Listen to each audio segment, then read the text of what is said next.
For those of you who have not been here yet today, my name is Jay Whitacre. I'm the director of the Scott Institute for Energy Innovation. I welcome you to campus. If you are new here, thank you for coming. And it's my job to introduce the moderator for tonight, Interim Provost Laurie Weingart. Dr. Weingart is Carnegie Mellon's Interim Provost and the Richard M. and Margaret S. Seyert Professor of Organizational Behavioral and Theory in the Tepper School of Business. She's a nationally and internationally recognized scholar on group processes, conflict management, and negotiation. Dr. Weingart has been a member of the CMU faculty since 1989 and previously served as Senior Associate Dean for Education at the Tepper School. As Interim Provost at Carnegie Mellon, she is responsible for leading CMU schools, colleges, institutes, and campuses, and is instrumental in institutional and academic planning and implementation. So without further ado, we welcome Laurie, and we will continue with the night. Thank you.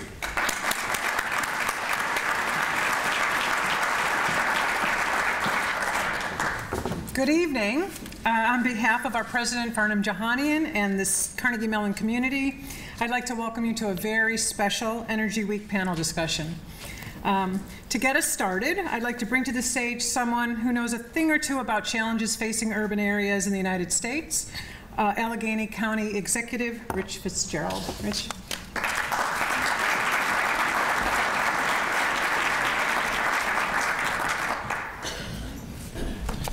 Thank you, Provost. Thank you, Laurie. Appreciate that. And it is great to see so many people here this evening with such an interest in energy. We're entertaining an airline because we're trying to get some folks to get back and forth to the Silicon Valley. And I was with Dean Garrett at the Pirate game. And I will say there are more people in this room than there are at PNC Park tonight. So. And a little bit warmer, I think, too. So it's pretty good. Boy, we have two great panelists here tonight that are going to speak. Two mayors, innovative mayors that deal with challenges on a daily basis, who really understand not just the constituencies that they serve, but the impacts that energy and infrastructure and the things that they deal with and how they interact. And the other great thing is they both have Carnegie Mellon roots. Mayor Peduto, our mayor in the city, has done tremendous work. The partnership that I have with the mayor, I'm just grateful for, and what he's been able to do for this region has just been great for all of us, and certainly for this great institution. And then who everybody knows on a worldwide stage is the mayor of Puerto Rico, also a CMU grad, Carmen Yulin Cruz, the mayor of San Juan, who went to Carnegie Mellon just a few years ago. So we've got two people that walked this campus as students and are now in leadership positions in their cities and working on all the challenges that big city mayors have to deal with. So let me introduce to the stage Mayor Peduto and Mayor Cruz.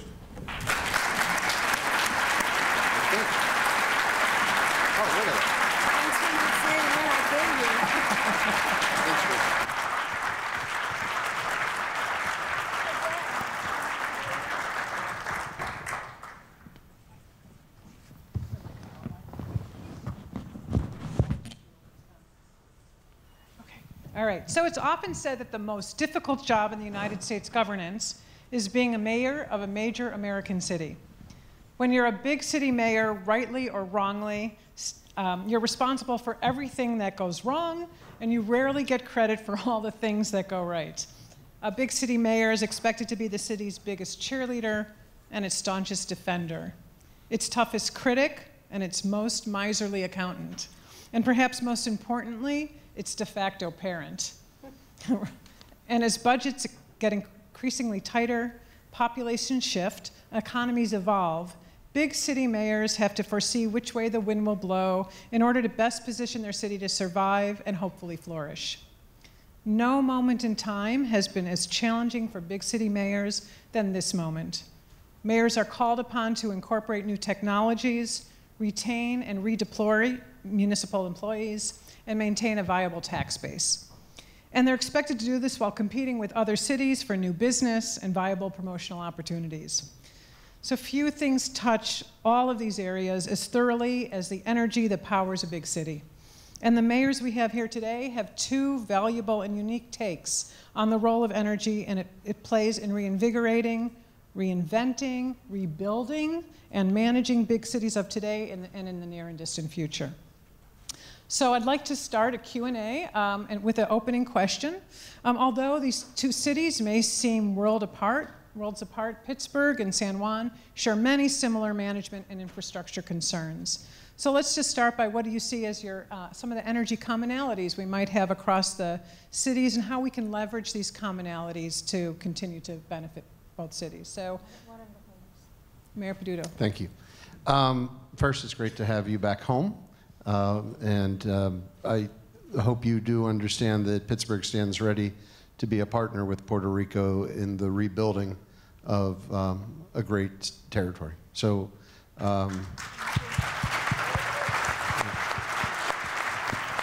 we spoke a little bit earlier about this. Mayor Mitch Landrieu from New Orleans is recruiting mayors from across the United States to basically create a sister city relationship with the cities and towns of Puerto Rico. And if Washington won't help the rebuilding, we will. And I'm going to be asking all of you to be a part of that as we work together with our sister city. When I look at Pittsburgh's challenges, what we have is a lack of a system of systems. So when we look at energy, we look at it very much in siloed ways, whether it's fossil fuels, what is happening with our tech firms and our research institutions in renewable energies. We look at antiquated old systems that have not had the proper investment, and what will the future be for them, and the opportunities of creating new systems within the city. But what we haven't done is looked at it all as one system of systems. And there's something that is very natural and basically a force of nature in how systems work together and how you can build more capacity if you are working it together. We've just recently created a working database for just contract work that happens in our public right-of-ways. So all of the companies know what each other are doing, so we're not chopping up streets 3 times in a year. But at the same time, that is only the beginning of what could be a great opportunity, and I think in both cities, as Puerto Rico rebuilds and as Pittsburgh goes to its next generation of energy options, how do we create that system of systems? Well, first of all, thank you very much all for having me here. Rich was gracious enough not to say that I came here from 1984 to 1986. I'm 55 years old. I know I don't look it, but I am 55.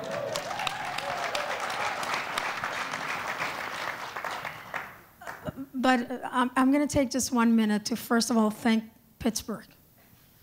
Because when the lights go off, and there's no water and no medication, and you have been neglected and forgotten, it is the heart and the human spirit that rise above anyone that tries to put you down. And it doesn't matter if you're a Republican or if you're a Democrat. It matters if you're human and you have a soul. And Pittsburgh and Puerto Rico have shared many things. We shared Roberto Clemente, right? And in that connection, there was a connection even harder and that lasts longer, which is the connection of people that know that they will make it if they work together. Not only the Hispanic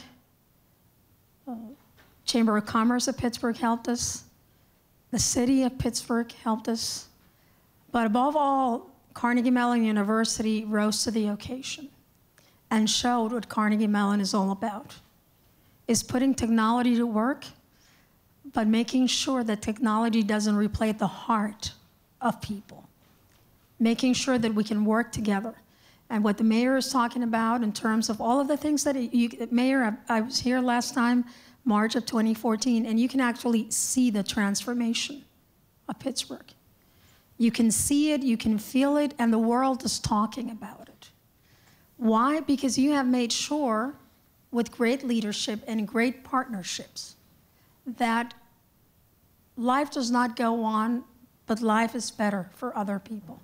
So on behalf of the people of San Juan, the people that were saved, lives were saved because of people in this room. Lives were saved because Carnegie Mellon stepped up.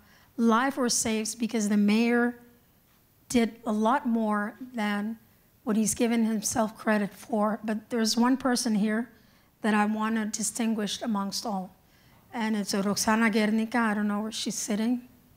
There, stand up. Give her a big applause. I think you all should stand up for that woman.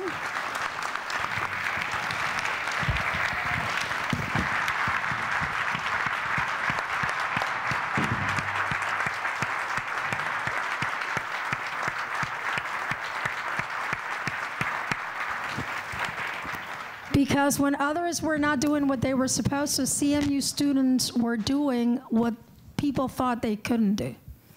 When others were saying that the logistics were too big, they were finding the way. And that's one thing that in this common effort that we have put forward. You have no idea what it is to be without energy. You have no idea what it is to spend months and months and months with not a flicker of light. And we don't want energy to be able to bathe in warm water or to have air conditioning. We want it so our children can go to school. We want it so that our doctors can operate in the operating rooms without having to use the light from their cell phones. We want it so that our businesses can reboot and come back and continue to flourish. We want it so that we can build a just and fair economy. And I was saying today is a bad and good day for the world over. The mayor was mentioning he had the opportunity of visiting today at a memorial service for Dr. Martin Luther King. And the things he fought for are the things we are fighting for. If you don't have energy, you will never have a fair and sustainable economic system that strengthens democracy, because this is what power is about. It's about ensuring that we all have access to things that can help us transform our way of life. It's about ensuring, and it is my opinion as a mayor of a much smaller city than the city of Pittsburgh, that the government is there to build platforms of transformation for the citizens to do what they know they need. So one of the commonalities that we have is that as Pittsburgh, from a different perspective, is transforming, we unfortunately must use the experiences of Irma and Maria to transform and to diversify our energy system. We are addicted to fossil fuel. In writing, there are some terms of ensuring that fossil fuel goes lower and lower, the emissions every year, but it doesn't happen. And it doesn't happen basically because we haven't done the right thing in making it happen. So that's on us. And we have an opportunity now to change it. So anything I can copy from the mayor of Pittsburgh, I will do so with no shame. And one of the things that Pittsburgh has been great at doing is building those partnerships. Partnerships between students, between all sorts of wonderful educational institutions. I'm partial to Carnegie Mellon, of course.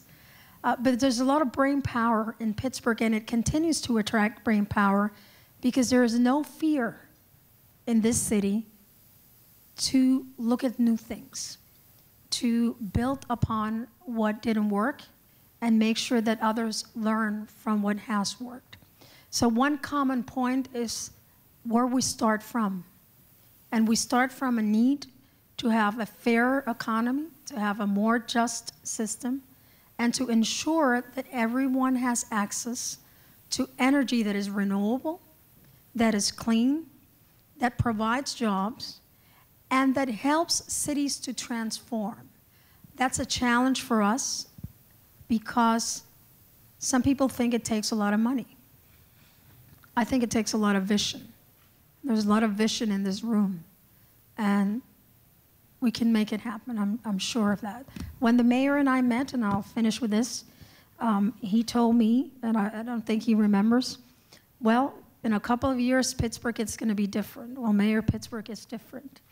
And it is different because you have embraced partnerships as a way of moving forward and as a way of trying new things. So I'll be on you like white on rice. I love it. Thank you.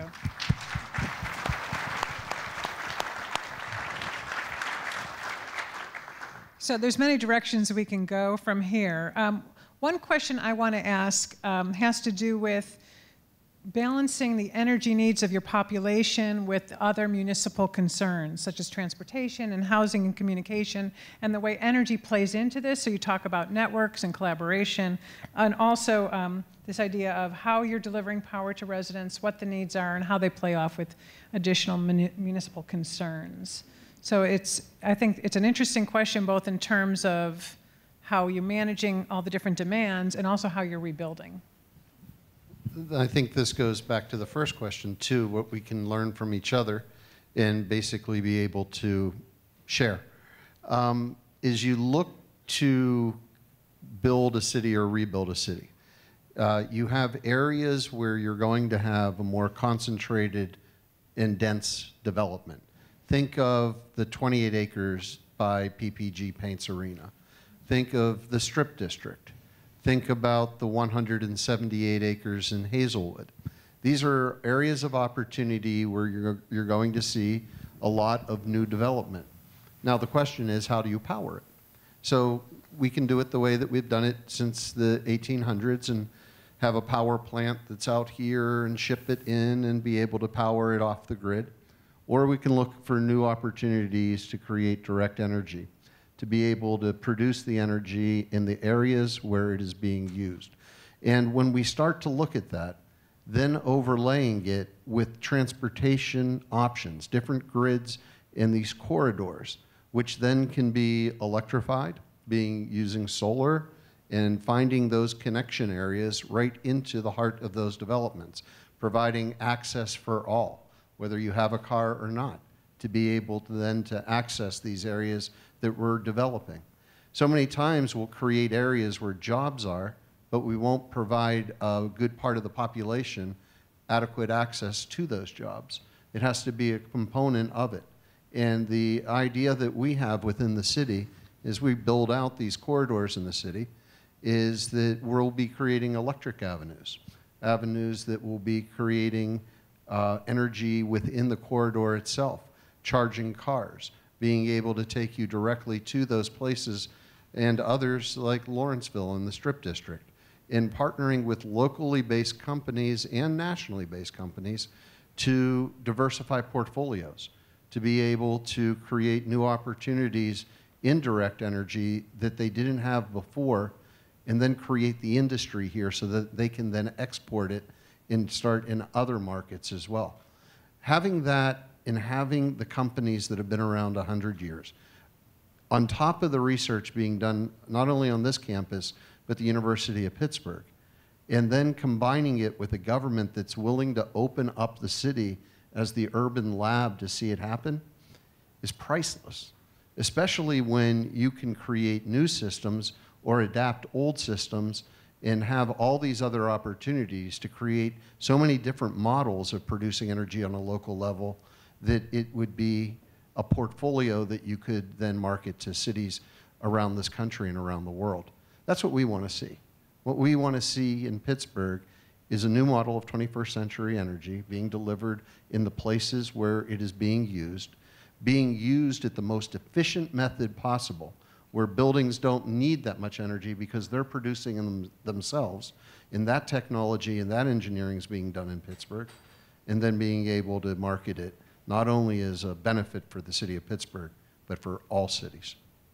And I think what the mayor touches on is very important. It's the idea of diversification. It's the idea when we're transforming and rebuilding at this point, starting to San Juan has about 98%, but our electrical grid is very weak. So we have to diversify, and we're looking at putting together microgrids for different communities.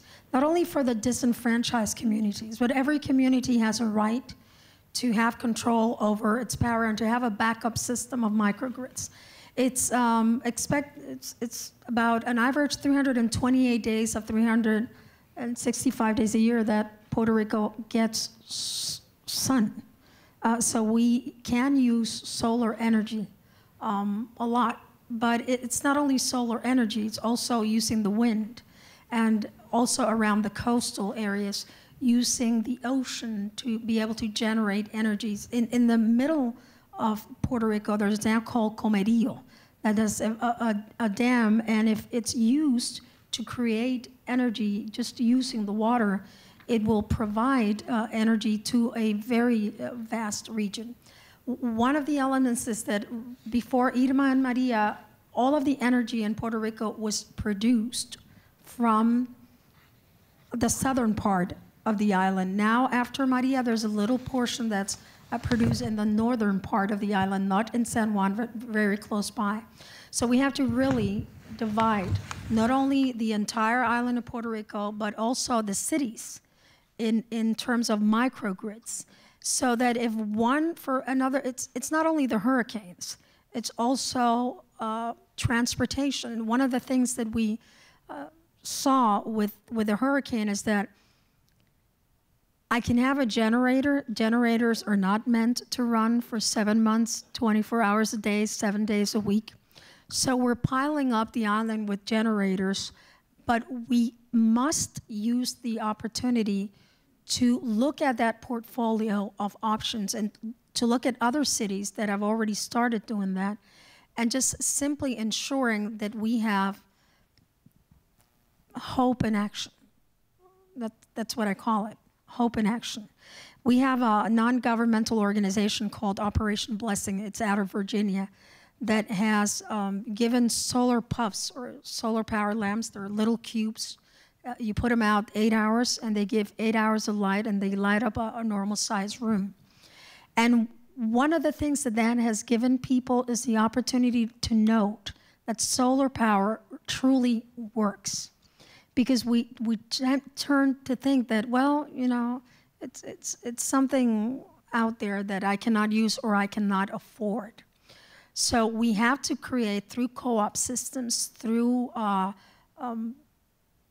entrepreneurship, through small companies, through community-developed companies, this microgrids that can be used not only on a solar power, but in other different type of alternative grids.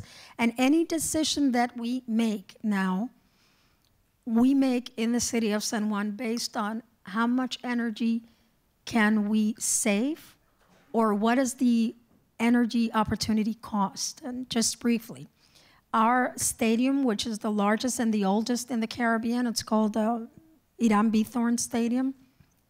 He was the first ball player to play in the U.S. Major Leagues from Puerto Rico. Got crushed, the lights got crushed, and the insurance gave us $1.1 million.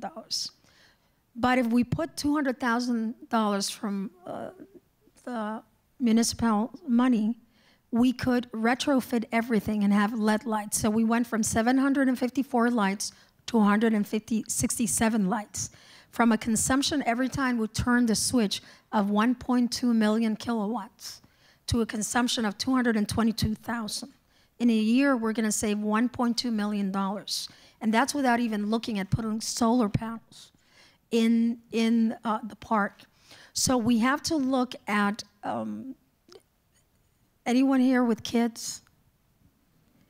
You saw Lion King 20 times? You know the circle of life? Well, it's a circle of energy.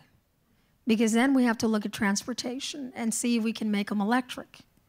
And then we have to look at our citizens and see how we can make it affordable so they can put solar panels that they can take out when a hurricane comes and put right back in. So we have to create that energy system so that different options are available to different people to serve different needs. But we also have to do what Pittsburgh is doing, which is ensuring that those options are very well and in a very structured and thought out manner distributed throughout the city, so that there are no pockets of development and pockets of underdeveloped areas. Because again, that's what energy gives you. It gives you a roadmap for the direction of transportation, of education, and of opportunities for all. So turning the microgrid concept back to the city of Pittsburgh, how do you think about microgrids in terms of serving our communities? What obstacles might be in the way of implementing those? Well, the technology's there. So, I mean, and it's being used more and more rapidly in Europe and in Asia. But I think some of the challenges that we have, one definite area is we don't want to see an area be able to take advantage of a district energy plan and then have a red line around part of the adjacent area simply because of market conditions. What we want to be able to do is include especially the areas where affordability is a critical issue as a component of creating affordable housing.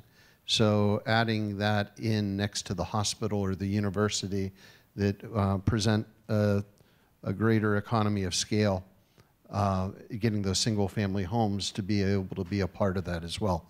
That's one of the challenges, but it's not, you can easily overcome it. Looking at how you put together RFPs and asking for bids to be able to include it. Some of the other challenges is building the capacity within your city workforce to be able to understand the industry with people who have that experience and then keeping them in city government, which pays far less than what the private sector would like to take them. So you want to be able to have really smart, talented people, but you also want to be able to keep them in those positions. You know, it's a very technical field of energy, and trying to understand the science of it requires a very specified mindset. So we're blessed in the city of Pittsburgh. We have really good young leaders who have chosen to go the public route, even though they could choose to go the private route, so that when the private companies talk to us about ideas that they have, they're able to speak and communicate in their own language. And one of the things that we do is we want to attract companies to come down to Puerto Rico. And that means come down to San Juan, and we'll make it worth your while. There are things that mayors legally, ethically, morally can do to ensure that and I say that because I know the mayor is very big on ethics. And that's a plus. Because, you know, in our line of work, there's a deficit of that. So when you get one that looks at ethics and it's important for them, that's very important. But one of the things that we can do is in terms of enticing companies, because right now there's billions and billions of dollars that will eventually flow into Puerto Rico. Eventually. They're not flowing right now. Not 1 cent of the $4.9 billion loan has hit Puerto Rico at this point. Not 1 cent. And we're 58 days from the next hurricane season, with 500,000 homes needing major reparations, major reconstructions completely. In San Juan, about 26,000 homes have the blue tarps or the blue roofs, which are still temporary roofs. That's San Juan alone. So it's 500,000 around Puerto Rico. And one of the things that we need to do is to make sure that people come to Puerto Rico and use San Juan. And even if you don't want to use San Juan, I can help you to use other towns as a hub. And when I say use, I mean in the proper legal, ethical, and moral sense of the word. But I think that the mayor touched upon something that is very important. And it's something that as Carnegie Mellon High School students, we dealt with. You know, do you take a job in the private sector? Do you take a job in the public sector? I moved from one area to another. I was hired by Westinghouse, just headquarters here, just out of what we call the School of Urban and Public Affairs, SUPA at the time. And then I went into the federal government, and then I went back into the private sector, and then I went into, there was something, you know, that kept drawing me back. And it's something that it's very important. When you get people, you have to retain people in the public sector. It isn't about the money, Lord knows. It isn't about the short hours, Lord knows. It is about how you can transform people's life. And it is about you can be a platform for getting people together and being great connectors. And activities like this give that opportunity to a lot of people. So when we're building microgrids, at least from the perspective of San Juan, we have to make sure that we build them from a perspective of equality and justice. Mostly for disenfranchised communities, but also, as the mayor mentioned, not to create pockets of instability in the communities that are around it. And look at the elderly population. We are the second city in Puerto Rico with the largest number of elderly population, and we have to make sure that it's different from an area, an urban area where single homes are the ones that are going to be using the electricity, or buildings are the ones using the electricity. And who do you attract? Do you attract people that will use up in a month more than 10 companies use up in a year? Or do you attract people that are conscious and that will be moving with you all the time to make sure that this is an equitable and sustainable system? And those are different questions that we have to deal with from the perspective of rebuilding and transforming and taking the next step. So cities are certainly seeking strategic management and technological assistance from academia. You have both very close connections with Carnegie Mellon. Given the massive energy challenge that cities face, what can we do to help? What can universities do to be of greater assistance? We had a press conference this morning with Carnegie Mellon's Metro Lab, and we went to them through the foundation community of Pittsburgh and said, help us to become better at preventing fire.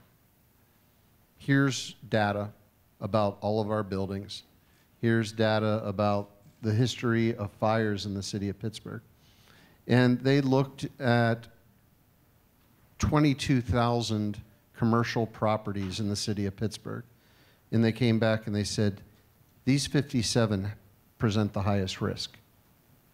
In the past 8 months, 50 of them have had to have the fire department come out. Over 88% accuracy. I saw the director told the fire chief, my job is to make sure you don't have a job. But that type of predictive analytics being adapted into a city, and then even in the further look of where the most dangerous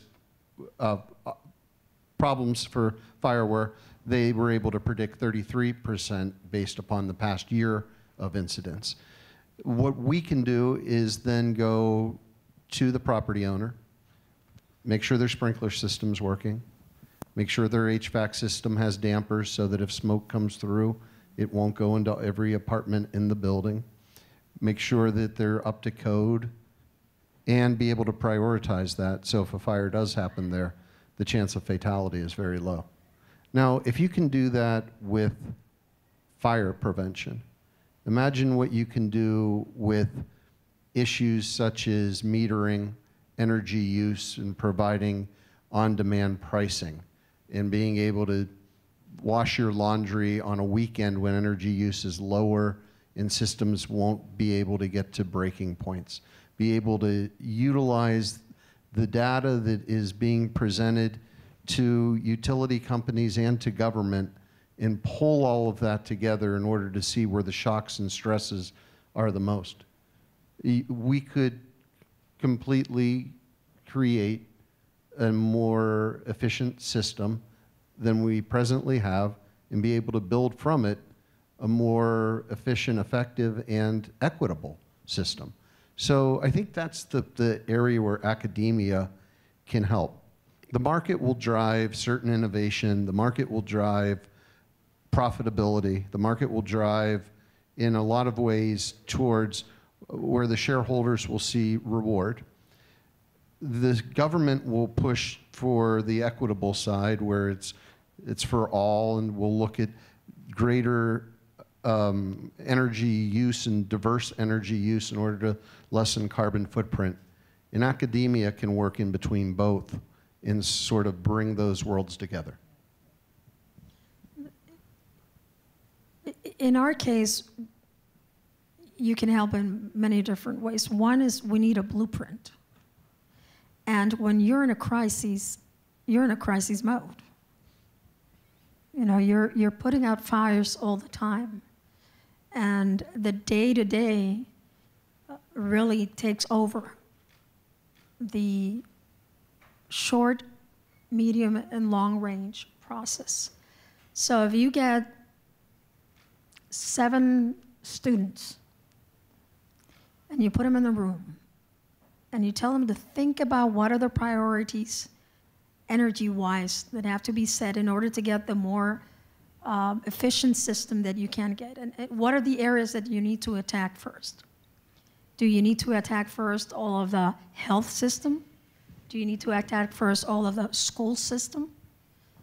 And how do you go about retrofitting every one of those systems to make sure that they lock amongst one another and you can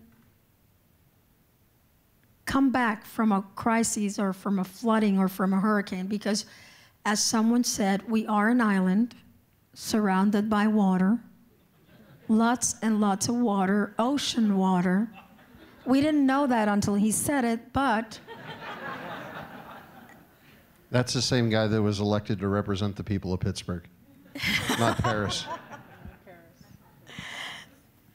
Yes. This is going to continue to happen. And although some people deny it, climate change is real. So we will continue to see more and more hurricanes and stronger hurricanes. So we need to set out a blueprint, and this is not only a summer great project, but it's an ongoing project. And we don't know anything about microgrids. I know what I've read in the journals and so forth. And of course, a company can come in and put a microgrid, but what we want to do is to empower people. We want to make sure that we have our people trained so that they can continue to sort of preach, if you want to call it that, to ensure that the next generation, which is here now, knows that there's a different way of moving forward.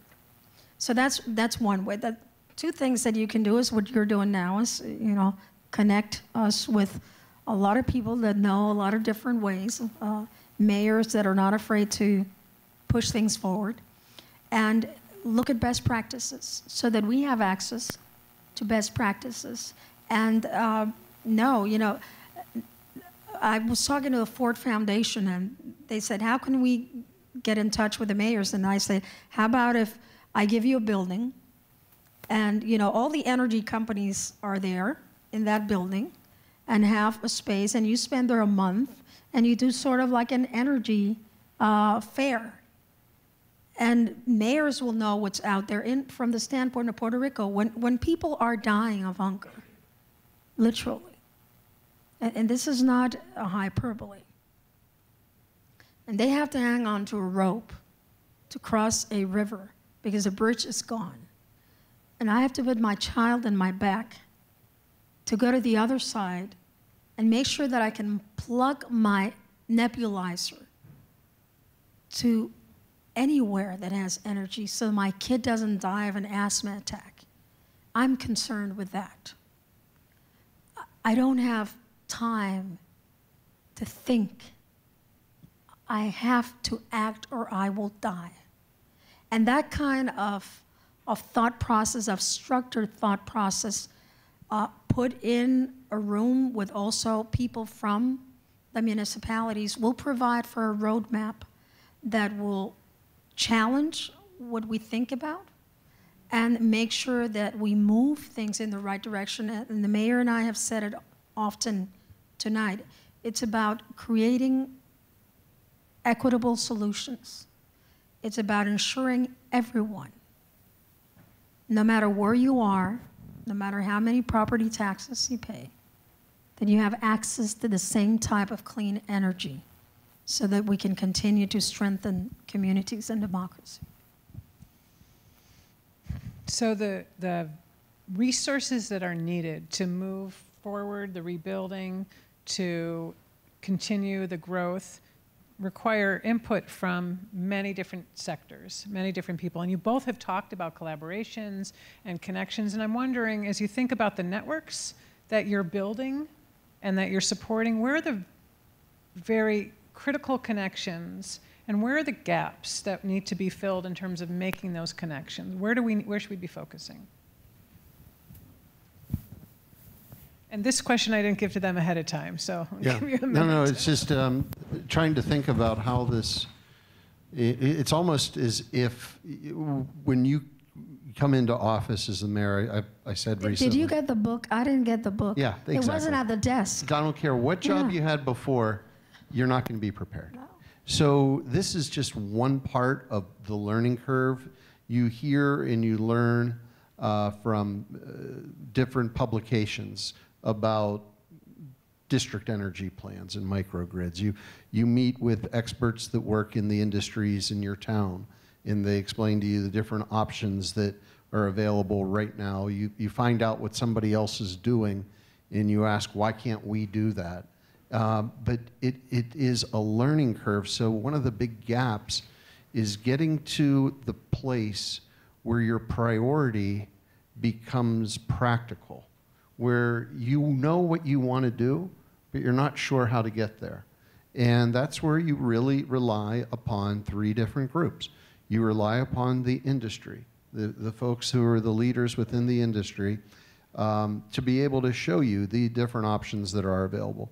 You rely upon your staff to be able to do the additional research that's needed in the additional networking that's needed in order to be able to understand the issue completely. And then you rely upon third parties. And in Pittsburgh, our third parties are our foundation community and our institutions. Our universities, our hospitals, our nonprofits play a critical role in both the advocacy and the R&D. And if you're willing to trade and open your city up to be able to make it that urban lab in order to get that R&D department established within your government, then you can really get to that pragmatic point of, this is my dream I want to see happen, and this is how we're going to get there. For us, I think it's also an issue of seducing people. It all comes down to that. How do we entice people to come to Puerto Rico? How do we entice businesses to come to San Juan, right? How do we make sure they know that there's a market there that will not only be good for them, but will be good in opening markets in Latin America? That you become not only a lab, but sort of a window shopping place. So how do we ensure that a vision has a result that is tangible, that not only people can see, but that can be used for some smaller groups of people, or in terms of the number of people that will be having an advantage to that. So that's one thing. Of course, for us, there's an issue of money. How do you get the capital? to invest? How do you plug into the world economy and to other advocacy? And in San Juan, we make sure that and you have to learn from your own mistakes and from other people's mistakes. We had no power, none. We used this to take pictures if we were lucky enough, and maybe for an alarm. And FEMA was telling us to go to the internet to register for individual assistance. There was no power. There was no internet. And one of the most fearful things, and the things that we have to look at, is how do we establish a communication system which also plugs into that diversity of energy so that we don't lose it. Because if you have, you don't know, and it sounds like a joke, but if I would have had one of those messenger pigeons, I have a news for you, satellite phones don't work. You really have to go on top of the building for the satellite phone to work. They didn't work in Puerto Rico. So we had no connection, no connectivity, nothing. And energy is used to power that. What happened was that all of the towers were running on generators, and they started dropping like flies, and then the communication would come up and would go down. So we need to ensure that this energy ecosystem touches upon every area, the area of communication, the area of transportation. It would be incredible if somebody could say, and give it to FEMA and say, look, your map for where your warehouses to provide MREs used to be, that was 50 years ago. It's not fuel efficient. They would make mayors in Puerto Rico go 80 miles of diesel fuel one way and 80 miles of diesel fuel another day on a daily basis to pick up provisions. Any CMU student on the first semester could plug the numbers and let FEMA know that that's not efficient. So we need to have that connectivity to ensure that the lessons learned are not on a continuum of things that should have never happened. And how do we learn from that? How do we learn from cities that have gone to the next step? And how do we move forward? So the money part is critical in terms of us, but it's also critical, and that's on us, what we're willing to put on the table in terms of being fearless about looking at new opportunities. Because people would say, well, maybe it's not safe. Well, if others have tried it, I worked in West Mifflin for the nuclear fuel division for Westinghouse. In Puerto Rico, nuclear fuel, it's too small of a place, 100 miles long by 35 miles wide. But we also have to be able as a society to change that chip and to ensure that we're willing to look at different opportunities, which may be scary, but. Those connections seem incredibly important in bridging those gaps, so certainly that's how we'll move it forward. I want to have some time. Are there questions from the floor that have come in?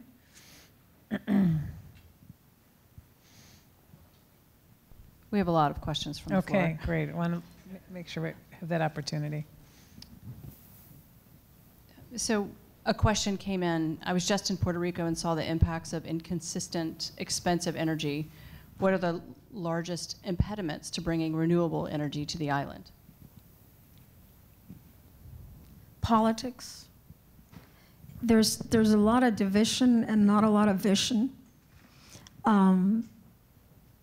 Right now, the Puerto Rican Power Authority is up for sale, something that I'm totally against, because to me, an essential service is a great equalizer.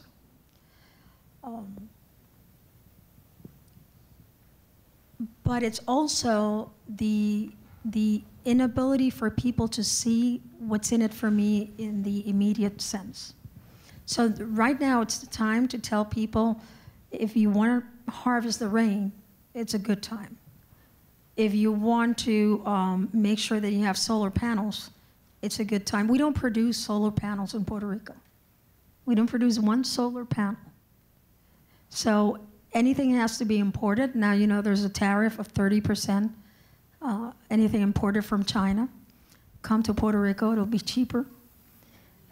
It'll be a lot cheaper. And you don't have to build the entire thing there. You can just finish the assembly there and bring it into the United States, and it will be cheaper. But it mostly is that people have to see what is the long run benefit. Right now, 200,000 people, like I said, are without power. Most people went without power for about 6 months. So they want the electrical grid back up. That's one thing. And the second thing is the Staffer Act. FEMA gives you money to rebuild, not to transform, not to retrofit. So you have to do exactly what was there before, which was weak and inefficient. Now it'll be tough and inefficient. And that's why we continue to ask for a complete waiver of the Staffer Act for energy purposes and the Jones Act. The Jones Act, and my heart goes out to our maritime brothers and sisters, increments everything by 30 to 33%. It was waived for 7 days for Irma and 10 days for Maria. So we're asking at least for a waiver of the Jones Act to be able to bring in products which are lower and which will help us diversify. And in fact, USVI has a waiver for energy reasons, and they're very close by. So those are three main things that impact our ability to do it. But I want my electricity now. I don't have time for another infrastructure to be built. So they have to go at the same time. Sometimes you have to build the plane and fix it at the same time. Okay, I think we have time for one more question. So it's actually a great question because it's a two-part question about young people. So the first is, with many young people moving out of Puerto Rico because of the current situation, which affects long-term economic viability, what are the steps that you can take to help stem that? Which is, with our population loss, a good sort of commonality question. And the second part of it is, how can students plug in and get involved in energy and resilience work in Pittsburgh and San Juan? Yeah, well, the way to get involved is to basically get involved. There are a lot of opportunities that present themselves in the city, with city government and with the companies that are located here. If you're looking to build a career in energy and you want to be involved in Pittsburgh, there's a lot of other opportunities like this and getting to know the people in this room. We'll provide opportunity. We'll provide young people opportunities throughout the next 4 years in looking at different types of energy options within the city. But you got to get involved. It's not going to come for you. You have to go out and find it. It is thought, the numbers aren't there straight, that in the past 3 years, about 500,000 people have left Puerto Rico. 300,000 of them have left since November. We couldn't leave Puerto Rico September or October. I'm sure a lot, except for the people that Roxana was bringing to get medical attention, and other Pittsburgh Pirates were also great and helped a lot. But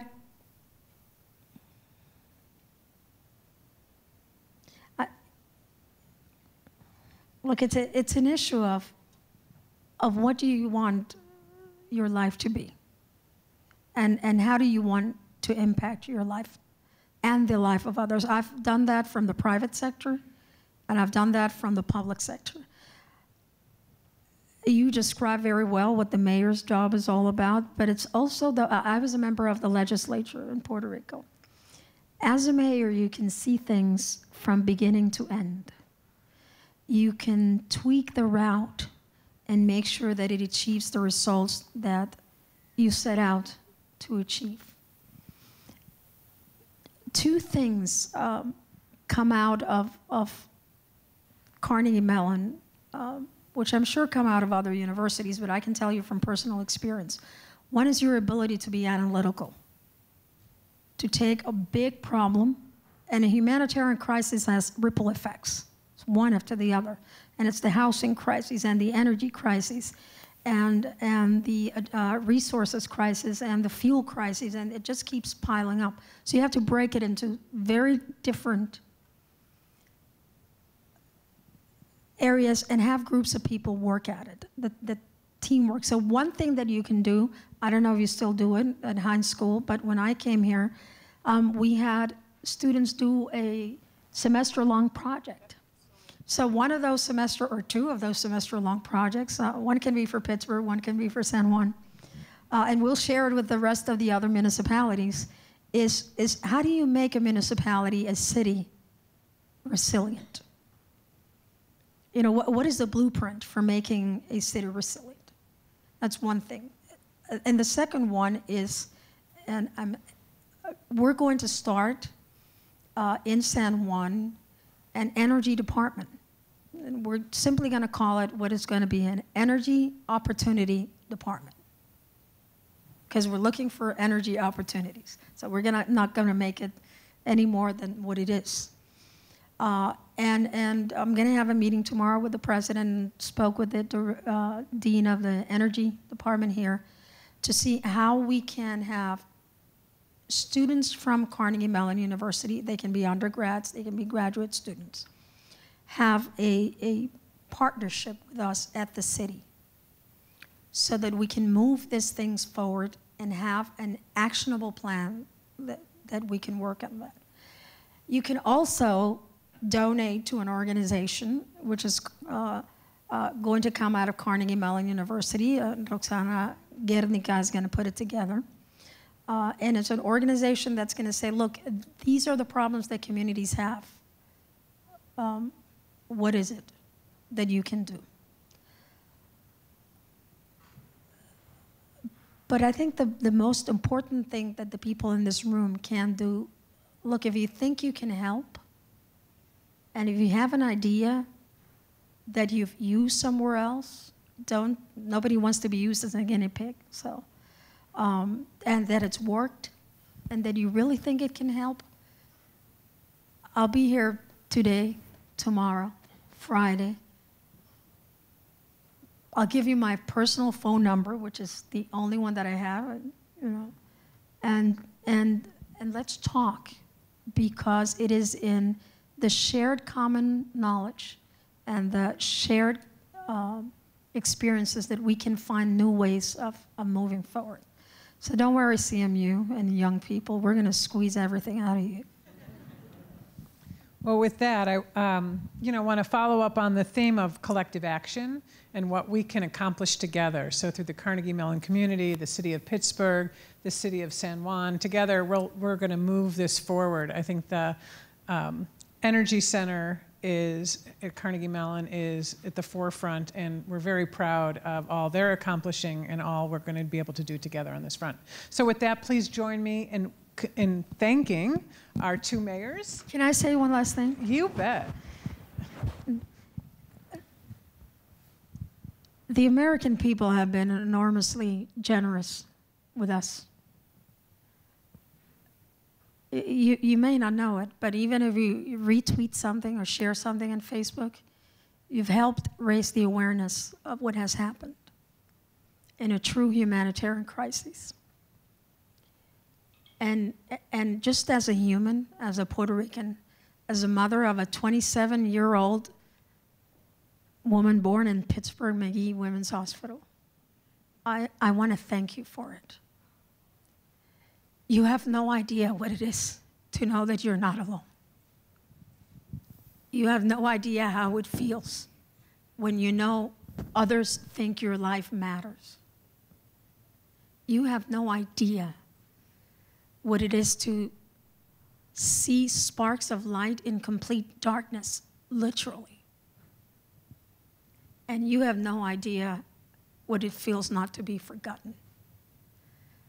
So to the mayor of Pittsburgh that didn't forget us, to the Pittsburgh Pirates that didn't forget us, to the Hispanic Chamber of Commerce and Ron Alvarado that didn't forget us. To the University of Carnegie Mellon that didn't forget us. To Roxana Guernica and all of the students at Carnegie Mellon University. Thank you for letting us know that we matter and that you care, and for turning on the lights when others neglected their responsibility. You let us know that the human spirit rose higher and people did not die because somebody knocked at your door and you answered the call. So don't ever forget us. Thank you very much.